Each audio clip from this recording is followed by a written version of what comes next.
반갑습니다. 구름책방의 김상우입니다. 벌써 1월이 다 지나버렸습니다. 2023년도 한 달이 지났네요. 지난 한 달 동안 여러 가지 바쁜 일도 많이 계셨겠지만 좋은 책도 만나셨는지 모르겠습니다. 오늘은 제가 지난 한 달 동안 2023년의 첫 번째 달에 어떤 책을 읽었는지 여러분과 함께 잠깐 나누려고 합니다.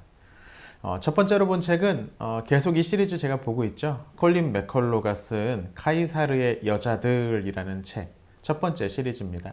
마스터스 오브 로마 시리즈의 벌써 이게 네 번째인가요? 네 번째 시리즈의 첫 번째 책인데요.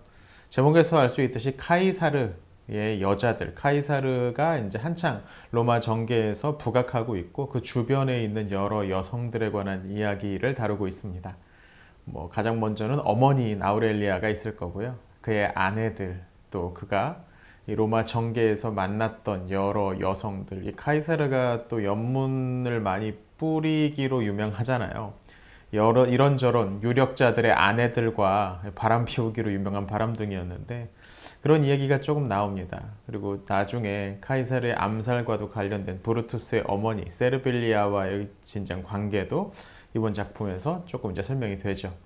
그 당시 그 로마의 여러 정치적인 상황들이나 그런 이야기들을 엿볼 수 있는 아주 재밌게 본 그런 책이었습니다. 두 번째로 본 책은 유진 피터슨의 잘 산다는 것이라는 책입니다.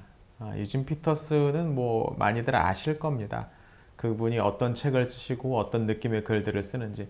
이 책은 그분이 심무하시던 그 교회에 이제 매주 써서 이렇게 회람했던 그런 일종의 목회 서신들을 모아놓은 책입니다. 그리스도인으로서 제목에 나와 있듯이 어떤 것이 잘 사는 것인지 좋은 삶인지에 관한 목회자로서 자신의 성도에 대한 조언, 애정 어린 조언이 담겨 있는 그런 책이라고 할 수 있습니다. 하나하나의 글들이 교회의 주간지 주보나 아니면 교회에 그렇게 쓴 글이니까 길게 복잡한 내용을 쓴 건 아니에요. 그래서 읽기에 아주 편안하게 볼 수 있을 것 같아요. 세 번째로 본 책은 안톤 숄츠가 쓴 한국인들의 이상한 행복이라는 책입니다. 이거 며칠 전에 그런 책방에서 책 소개 영상도 제작을 했었죠. 독일인 출신입니다. 독일인 출신? 네, 독일인입니다. 그래서 한국에 온 지 벌써 몇십 년, 20년, 30년이 됐다고 하더라고요. 한국의 여러 가지 면들을 매우 사랑하면서 관심이 많은 언론인이죠.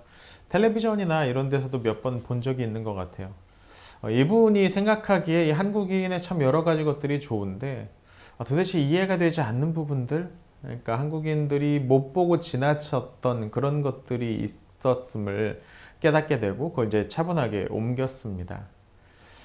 대표적으로 부동산 관련된 또는 학벌과 관련된 워라밸에 대한 집착 이런 이야기들도 있고요. 자세한 내용은 관련된 그 영상 소개, 책 소개 영상도 한번 참고해 주시면 좋을 것 같고요.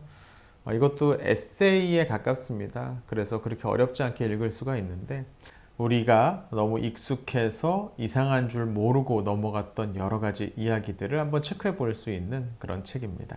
자, 그 다음으로 본 책은 알리스터 맥그레스의 신학이 무슨 소용이냐고 묻는 이들에게 라는 긴 제목의 책이네요. 제목에 이 책의 성격이 어떤 건지 담겨 있는 것 같습니다. 이 책은 신학이 왜 필요한지에 관해서 말하고 있는 책입니다. 요거는 한번 책 소개나 아니면은 책 스토리로 한번 좀 만들어 볼 생각인데요. 흔히 신학하면은 우리의 일상생활과는 조금 떨어져 있는 그냥 좋은 얘기, 현학적인 이야기, 도덕 강화 이런 식으로만 생각하기도 하는데요. 그것이 신앙생활과 무슨 상관이 있느냐. 또 최근에는 아예 신학 자체를 좀 멀리해버리고 중요한 건 삶이다 이런 쪽으로 너무 또 극단적으로 치닫는 그런 모습도 보이고 있죠. 이 책은 신학이라는 게 신앙생활에 얼마나 중요한 역할을 담당하는지를 차분하게 정리하고 있습니다. 대중이 읽을 수 있게, 대중들이 신학이 무엇인지 어떤 역할을 하는지를 읽을 수 있게 차분하게 편안하게 펴낸 책이라서 꼭 신학 전공자가 아니시더라도 목회자가 아니시더라도 한번 보시면 많은 유익이 있지 않을까 싶네요.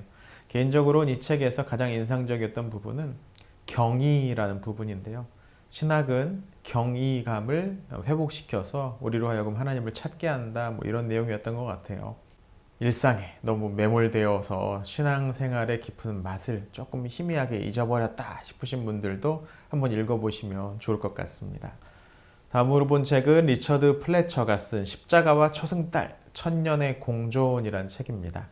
십자가는 기독교고 초승달은 이슬람교죠. 이 두 종교가 중세 천년 기간 동안 어떻게 서로 함께 살아왔는지에 관한 책입니다. 흔히 생각하기에 두 종교가 서로를 매우 적대적으로만 대하고 시도 때도 없이 한결같이 싸우기만 했다라고 생각하시기도 하는데요. 실제로 역사를 돌아보면 그렇지 않았습니다. 많은 경우 양 세력은 협력하기도 했고 서로 교류하기도 했고요. 물론 정치적인 문제가 좀 불거질 때, 또 영토적인 문제가 좀 불거질 때는 서로 싸우기도 하고 그랬지만 전반적으로는 뭐 싸우기만 한 건 아니고 시간적으로만 보면 그렇지 않고 그냥 어떻게든 교류를 주고받았던 시기가 더 길었죠. 물론 그 교류의 성격이 뭐 적대적이거나 좀 강압적이거나 그랬던 적도 있었지만요. 이 책은 기본적으로 그 역사와 관련해서 시대적으로 좀 정리해 보고 있는 책입니다. 중세와 관련해서 관심 있는 분들은 한번 보셔도 좋을 것 같고요. 다음으로 본 책은 구스타보 구티에레즈가 쓴 해방신학이라는 책입니다. 해방신학. 이 책도 조만간 한번 소개를 한번 해봐야겠다라고 생각하고서 지금 킵해둔 책입니다. 해방신학은 남미의 독재 정권 아래서 수탈당하고 고통받는 민중들의 삶을 개선하기 위해 일어선 가톨릭 신학자들, 사제들을 중심으로 시작된 신학이죠.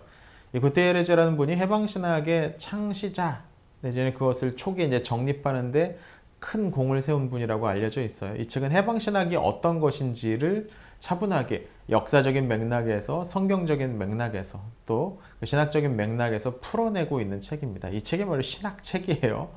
그래서 이 책은 조금 딱딱합니다. 그리고 옛날에 이 책이 77년도인가요? 1977년도인가 처음 나와서 우리나라에 번역돼 처음 나온 게 78년도고 제가 읽은 책은 2000 몇 년도에 이제 증부판이 나온 걸 하신 이제 봤는데요. 그러다 보니까 그리고 이 분도출판사 이 책의 디자인이나 그쪽에는 그렇게 많은 관심을 보이지 않는 출판사입니다. 몇 권 제가 읽어보진 않긴 했는데 좀 아무튼 딱딱하게 쓰여져 있습니다. 하지만 이제 그 해방신학이 무엇인지 그리고 왜 누가 이런 것들을 만들려고 했는지 왜 그런 것이 필요했는지 이것이 오늘날 양극화가 이렇게 심해지고 어떤 사회의 갈등이 심해진 이런 상황에서 필요한 부분은 없을지 이런 것들을 생각해 보면서 한번 읽어볼 만한 책이 아닌가 싶네요. 그 다음으로 본 책은 리처드 오벤든이 쓴 책을 불태우다라는 제목의 책입니다. 이 책은 도서관의 역사를 다루고 있습니다. 근데 그냥 도서관의 역사가 아니고 파괴된 도서관의 역사, 다른 말로 하면 도서관 파괴의 역사를 다룬다고 해야겠죠. 최초의 도서관이라고 알려져 있는 아슈르바니팔이라는 이름의 아시리아의 왕이 세운 도서관부터 시작해서 알렉산드리아 도서관, 뭐 벨기에 루뱅 도서관, 뭐 여러 가지 그런 도서관들이 파괴된 이야기를 다루고 있습니다. 누가 어떤 목적으로 그것을 파괴했는지, 도서관을 파괴한다는 건 어떤 의미가 있는지에서 시작해서 오늘날 도서관이 갖는 기능, 역할, 가치는 무엇인가 뭐 이런 질문으로 자연스럽게 넘어가는 그런 책이었던 것 같습니다. 기본적으로 역사 책이니까 역사를 좋아하시는 분들에게는 뭐 조금 속어는 바가 있을 것 같고 또 도서관, 또 저희가 구름 책방 아닙니까? 도서관. 책과 관련된 역사다 보니까 관련된 이야기가 저는 매우 흥미롭게 와 닿았습니다. 마지막으로 본 책은 류은규 도다 이쿠코라는 두 분이 한국인과 일본인인데요. 같이 쓴 동주의 시절이라는 이 책은 사진첩입니다. 사진첩. 여기서 동주는 윤동주 시인을 말해요.